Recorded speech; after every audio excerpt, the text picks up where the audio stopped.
जन समर्थ पोर्टल ये एक ऐसा पोर्टल है जिसे सरकार ने लॉन्च किया है। इसकी खास बात यह है कि यहाँ पर 14 स्कीमों के 6 अलग अलग कैटेगरीज के लोन मिल जाते हैं। यहाँ से लोन अप्लाई करने पर आपको डिजिटल अप्रूवल तुरंत मिल जाता है और इस डिजिटल अप्रूवल को बैंक में जमा करने पर 13 से 15 डेज़ के अंदर आपका लोन सेक्शन कर दिया जाता है।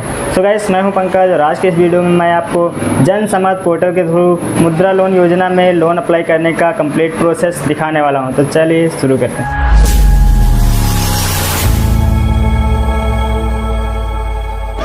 ये है जन समर्थ पोर्टल। यहाँ आपको 14 schemes, 6 loan categories, 200 plus lender इस पोर्टल पर मिल जाएंगे।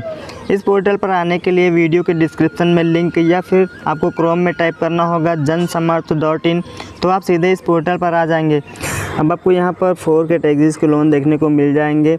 Education loan, agri infrastructure loan, business activity loan, livelihood loan etcetera. अब आप यहाँ पर एलिजिबिलिटी चेक कर सकते हैं, ऑनलाइन अप्लाई कर सकते हैं। यहीं से आपको डिजिटल अप्रूवल मिल जाएगा और यहीं से अपनी एप्लीकेशन को ट्रैक कर सकते हैं। अब आपको डिसाइड करना होगा कि आप किस तरह के लोन के लिए अप्लाई करना चाहते हैं। मुझे बिजनेस एक्टिविटी लोन के लिए अप्लाई करना है, तो चेक एलिजिबिलिटी पर क्लिक करना है। इस पर क्लिक करने के बाद आपको अदर बिजनेस लोन पर चेक करना है। उसके बाद आपसे पूछेगा कि आपका बिज़नेस नया है या फिर पुराना। अगर आपका बिज़नेस पुराना है, उसे बढ़ाना चाहते हैं, तो एग्जिटिंग पर क्लिक करेंगे, वरना न्यू पर क्लिक कर देंगे। अब आपसे पूछेगा क्या आप क्लास 8 पास कर चुके हैं। अगर पास कर चुके हैं तो यस करेंगे, वरना नो पर टिक करना है। उसके बाद आपसे पूछेगा क्या आप EDP ट्रेनिंग ले चुके हैं। अगर ले चुके हैं तो यस करेंगे, वरना नहीं पर क्लिक कर दें। इसी तरह से आपको अपने अकॉर्डिंग सारे ऑप्शन को चेक कर लेना है। अब आपको यहाँ पर वो पैसे डालने हैं जितने कि आपके बिज़नेस में लगने वाले हैं। तो चलिए वो पैसे को यहाँ पर फिल कर लेते हैं। उसके बाद नीचे में आपको वो पैसे डालने हैं जितने कि आप अपने बिज़नेस के लिए अपने पास से इन्वेस्ट करना चाहते हैं।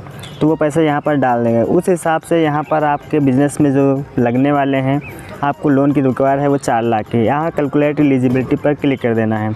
अब आप यहाँ पर देख सकते हैं कि आपके लिए 2 स्कीमें आ चुकी हैं। पहला prime minister employ generation programme PMEGP के तहत, दूसरा प्रधानमंत्री मुद्रा योजना के तहत। आप जिस भी स्कीम में अप्लाई करना चाहते हैं उस पर क्लिक करना है। मुझे मुद्रा योजना में अप्लाई करना है, इसलिए अप्लाई नाउ पर क्लिक कर दें। अब आपको यहाँ पर मोबाइल नंबर साथ में कैप्चा कोड डाल के कंसेंट देंगे। गेट OTP पर क्लिक करेंगे तो आपके सामने privacy policy, term condition, disclaimer सारे शो हो जाएंगे। आप यहाँ इन्हें पढ़ सकते हैं, चाहे तो आप इन्हें किसी अन्य भाषा में पढ़ सकते हैं। उसके बाद आपको यहाँ पर नीचे कंसेंट देना है। कंसेंट देने के बाद एग्री पर क्लिक कर देना है। गेट OTP पर क्लिक कर देना है। आपके मोबाइल पर OTP जाएगा, उसे यहाँ पर फिल कर देना है। अब आपके सामने स्कीम शो हो जाएंगे। आपको यहाँ पर प्रोसीड पर क्लिक कर देना है। कुछ डिटेल्स हो जाएंगे, यहाँ पर कंटिन्यू कर देना है। अब आपके सामने कुछ डॉक्यूमेंट रेडी करने के लिए बोलेगा आपको, जैसे Aadhaar card, PAN card, cell details, bank details, ये सारे आपको रेडी रखने हैं। उसके बाद प्रोसीड पर क्लिक कर देना है। अब आपके सामने यहाँ पर टर्म कंडीशन शो हो जाएंगे, आपको इन्हें रीड कर लेना है। उसके बाद आपको नेक्स्ट पर क्लिक कर देना है। अब आपको यहाँ पर सारी डिटेल्स को फिल करना होगा। जो भी डिटेल्स डालनी हो यहाँ लिस्ट में आपको देख सकते हैं कि आपको कौन से डिटेल्स फिल करने हैं। अब आपको यहाँ पर पैन डिटेल डालने हैं, पैन कार्ड नंबर यहाँ पर आपको फिल करना होगा, डेट ऑफ बर्थ फिल करना होगा। इसके बाद सबमिट पर क्लिक कर देना है। उसके बाद आपको यहाँ पर आधार नंबर डालना होगा और साथ में चेक बॉक्स पर क्लिक करना होगा। गेट OTP पर क्लिक कर देना है। अगर आपके आधार से मोबाइल नंबर लिंक नहीं है तो आपको यहाँ अपलोड आधार कार्ड वाला ऑप्शन है, इस पर आपको क्लिक कर देना है। यहाँ पर आपको आधार का फ्रंट साइड और बैक साइड दोनों को अपलोड कर देना है। आप सबमिट पर टिक कर दीजिए। सबमिट पर टिक करते ही आपके सामने कुछ इस तरह का इंटरफेस हो जाएगा। प्रोसीड पर क्लिक कर देना है। अगर आप ITR फाइल करते हैं तो आपको CBD डिटेल सक्सेसफुल सबमिट हो जाएगी।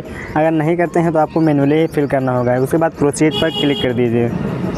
क्लिक करने के बाद अगर आपके पास GST नंबर है तो यस करेंगे, वरना नो पर रहने देना है। अब आपको यहाँ पर बिज़नेस डिटेल डालना है। उसके बाद 12 महीने में कितनी अर्निंग होती है वो यहाँ पर डालना है।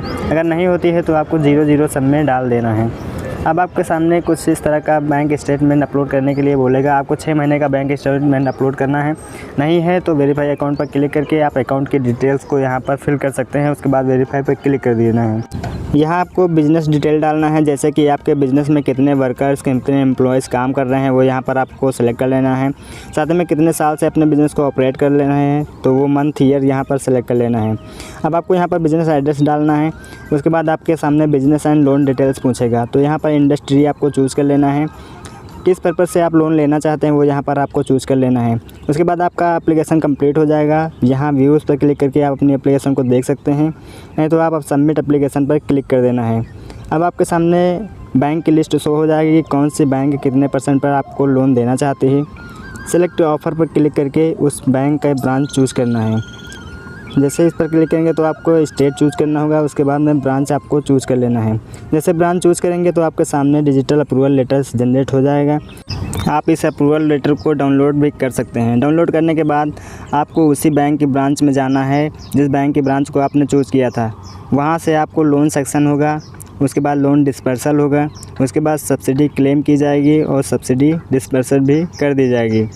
तो इस तरह से आप जन समर्थ पोर्टल से किसी भी लोन्स के लिए अप्लाई कर सकते हैं।